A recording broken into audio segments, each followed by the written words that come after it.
State Councilor and Foreign Minister Wang getting ready to deliver the keynote address on how to get relations between Washington and Beijing back on track. Remember, we're 1 month into the presidency of Joe Biden in Washington. We've seen perhaps many people hoping for an about-face from the Trump administration's position on China. Let's go live now to Beijing to the Lanting Forum and have a listen. 推动中美关系重回正轨蓝厅论坛。 And bring a China-U.S. relationship back to the right track. So first of all, I would like to extend a warm congratulations to everyone, wish everyone a happy Chinese New Year, and also warm welcome to everyone attending this Lanting Forum. The just past year 2020 is an extraordinary one. We have witnessed a sudden happen of the COVID-19, bringing a big heavy blow to the whole world, which also make China under a quite severe condition. Right now, China is embarked on a new journey and opening a new chapter. And the United States also has a new administration in office. So today we bring everyone together to make an in-depth discussion and make suggestions to the development of the bilateral relations. We just had played a short video regarding people-to-people exchange between both sides, including ping-pong diplomacy, a visit made by Richard Nixon, and also the touching stories happened between the both sides. So the predecessors overcame the difficulties in advancing the development of the diplomatic ties and also meet each other in halfway in order to build a good relationship. We also would like to continue this momentum that should rely on the people with vision to make their contribution and suggestions in order to advance this relationship. So today, the key representative actually attended this forum. Some actually the previous officials, some the outstanding the business personnel, as well as the well-known figures in different sectors, including the trade, economic sectors, as well as sports. I believe with everyone's pitching in, we will bring the cooperation and the relationship back to the right track in terms of a people-to-people exchange, cultural exchange, and also to see a sound and stable development. Now welcome His Excellency Wang Yi, State Councilor and Minister of Foreign Affairs, to make the keynote speech.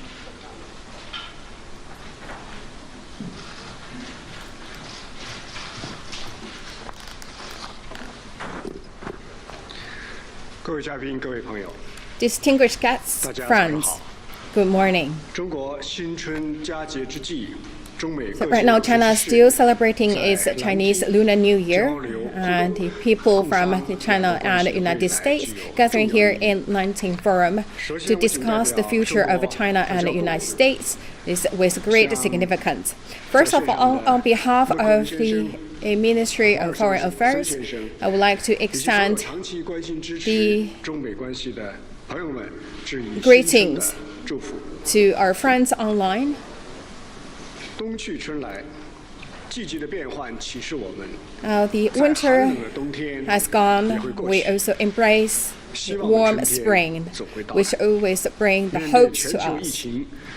Facing the onslaught of COVID-19, downward pressure on the global economy as well as global climate change, we should never lose our confidence.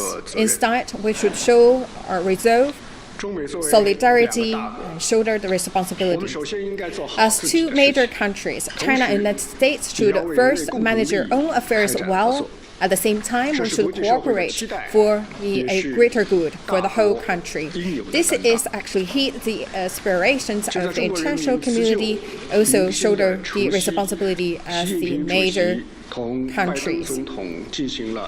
President Xi and President Biden made a first phone call During the conversation, President Xi mentioned that both sides should continue our cooperation based on the principle of no conflict, non-confrontation, mutual respect, and win-win cooperation, and also should based on coordination, cooperation, and stability to develop our relationship in a sound manner.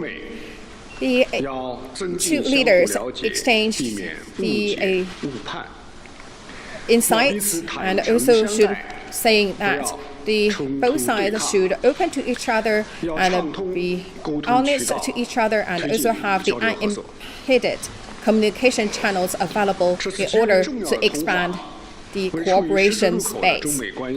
I believe this is very important.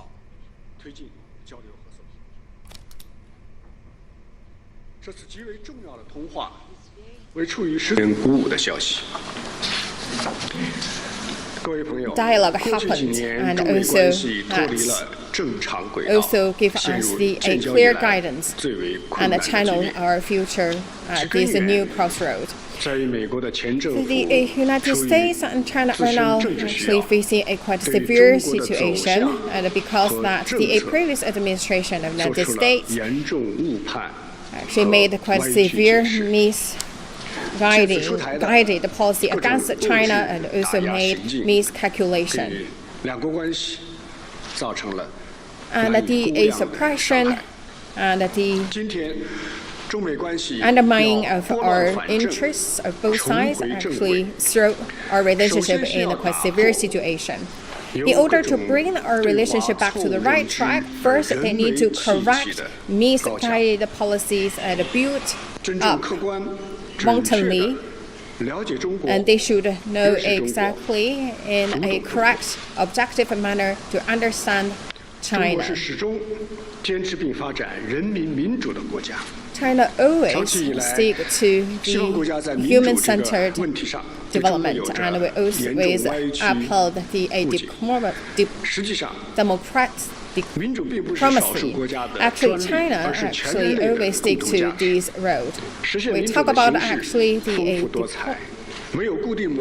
human-centered philosophy actually benefits everyone. There is no one single correct answer for all countries. That should fit in each country's situation and serve its own people. China always sticks to the leadership of the China Communist Party of China and also put the people at the center. This is actually from the end to end, put the people as is centered, and also we have the procedures to follow that the democracy. We talk about this as a wide range of the democracy and make sure that people make decisions about their own affairs to seek the common ground.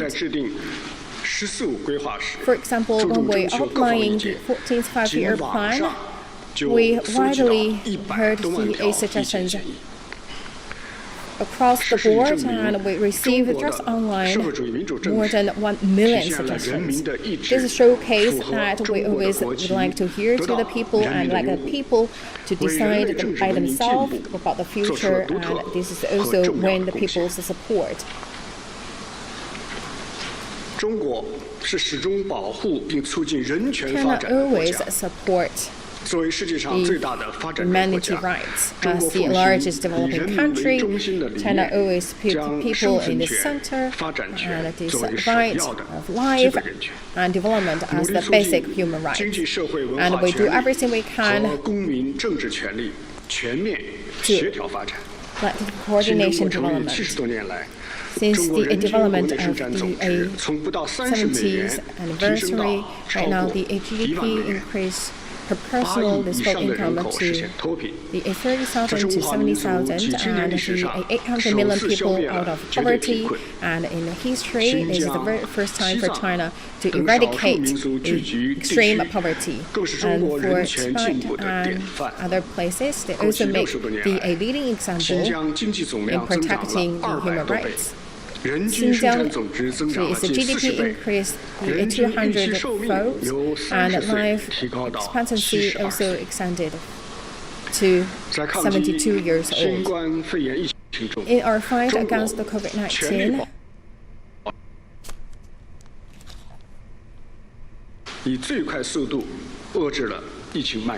China actually resolved its efforts, and in a very short time, we actually curbed the spread of the COVID-19, maximizing the cure rate and minimizing the mortality rate, and also provide a sound foundation for economic and social resumption.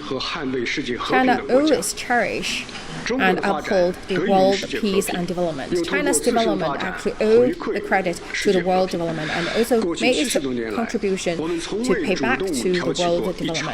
In the previous decades and the previous history, we have never ignited the war, and also not like to export our models or systems and not to interfere in other countries' internal affairs. We always stick to the consultation and dialogue instead of confrontation. And we always talk about the hotspot issues, and also a country sent a large number of people to participate in the UN peacekeeping forces. China always champion the cooperation and win-win cooperation, which is also the key principles for China's overseas cooperation. And we always help the developing countries with no preconditions and not really force our own wills to others. We promote the Belt and Road Initiative. And in the past 7 years, we have seen the great achievements in our BRI, and the direct investment surpassed $110 billion. This is actually play a key role in promoting the employment and local economic and trade development. Against the headwind of the sluggish of the world economy, China actually successfully held the A3 World China Import-Export to share its benefits to the whole world. Right now, China is also guided by a new development vision and foster a new development paradigm with domestic circulation as the mainstay and domestic and international circulations reinforcing each other. Pursuing high-quality development, we believe by doing so it will provide a vast market cooperation as well as the cooperative opportunities. China always champion the multilateralism. Multilateralism is the firm choice made by China. This year is the 50th anniversary marking China back to the WTO and the United States, and we firmly uphold the United Nations charters and also uphold its authority and make sure that the country, no matter its size and the social status, should be treated equally. We never practice any small circles taking on certain countries, and we also not really take the unilateral actions besides the United Nations. Previously, we have seen the unilateralism and protectionism on the rise. China stood out by taking its own actions to protect the rights and interests of its own as well as developing countries. General Secretary Guterres saying that China is the mainstay to support multilateralism and is a replaceable key force to support development of the United Nations. To China, this year actually with a significant historical meaning, because we will celebrate the 100th anniversary of the founding of the ACPC. The United States is the first visit Right now, it's already 85 years. Through the China's the Revolutionary War to the opening up from the building a moderately prosperous society in all respects to the journey toward a moderate country. Right now, China celebrates its first centenary anniversary. We know right now the new administration of the United States right now is review its for the diplomacy policy. We hope the United States can see the picture clearly about the global trend and also to act in lines of the trend of the times, make no gases, and also bring the health and sound, stable relationship of both sides back to the right track. Friends, how to promote our relationship back to the right track? 50 years ago, Dr. Henry Kissinger made the ice-breaking visit to China. The leaders of both sides actually take the courage to open the door that shut it for a long decade. 5 decades later, we should shoulder our responsibility and make a wise and reasonable decision. Chinese sides believe that first, our relationship should build on the mutual trust, which means that we should not be meddle in other countries' internal affairs. A gentleman never will bring its own fork to other plate. And Confucius always said, if you don't want yourself be treated by others, then don't use the same way to treat others. As the two major countries, we should respect each other. We should not always think about surprise or change or taking down the other side. These attempts never succeed.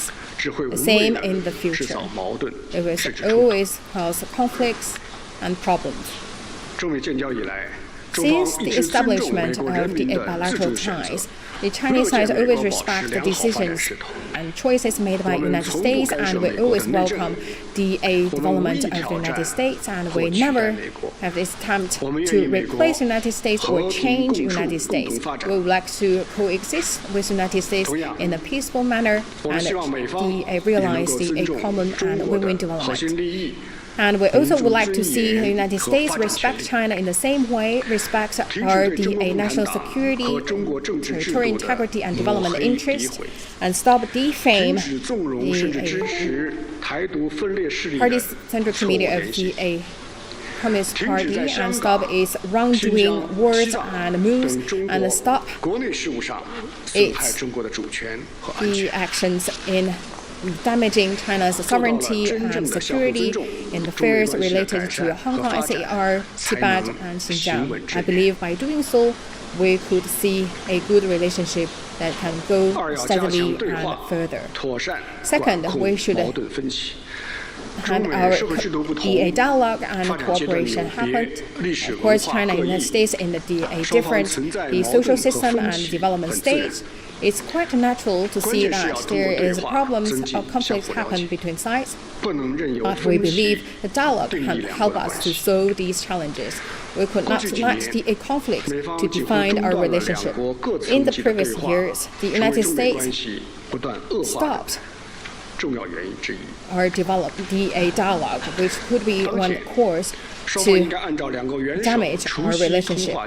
I believe that both sides right now should follow the dialogue made by both sides, the head of state, in their phone calls, and we should be embrace each other to active or expand our dialogue mechanism in the different levels.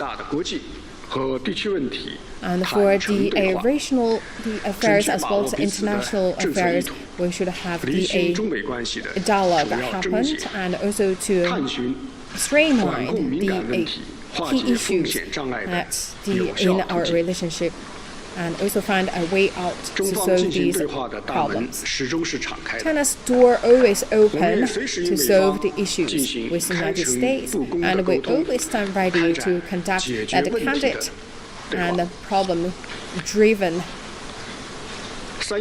dialogue.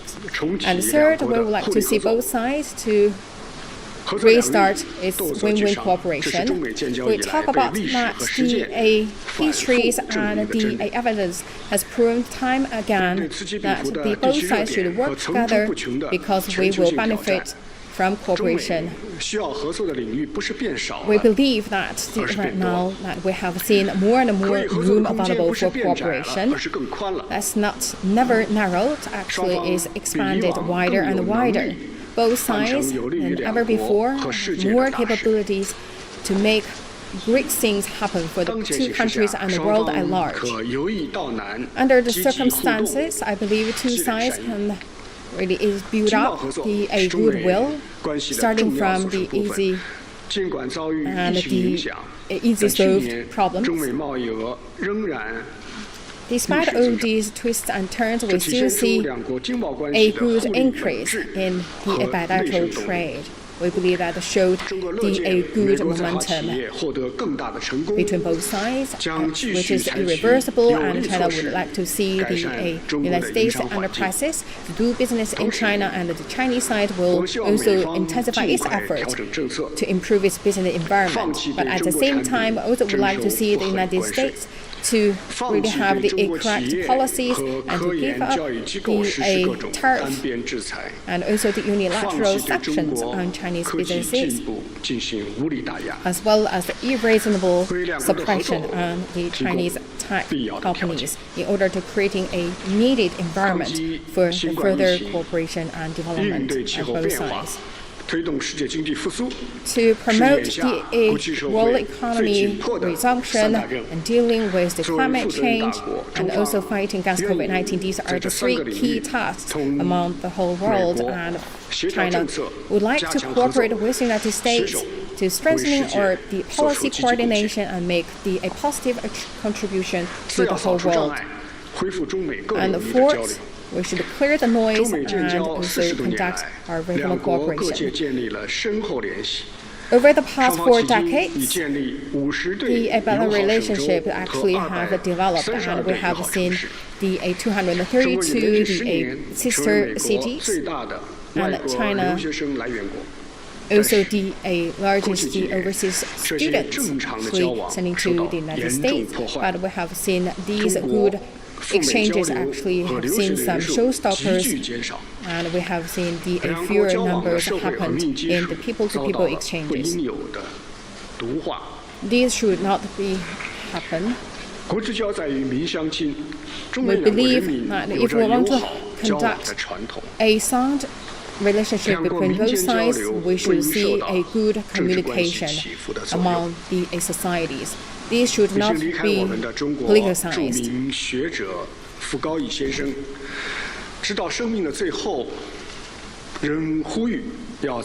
And we talk about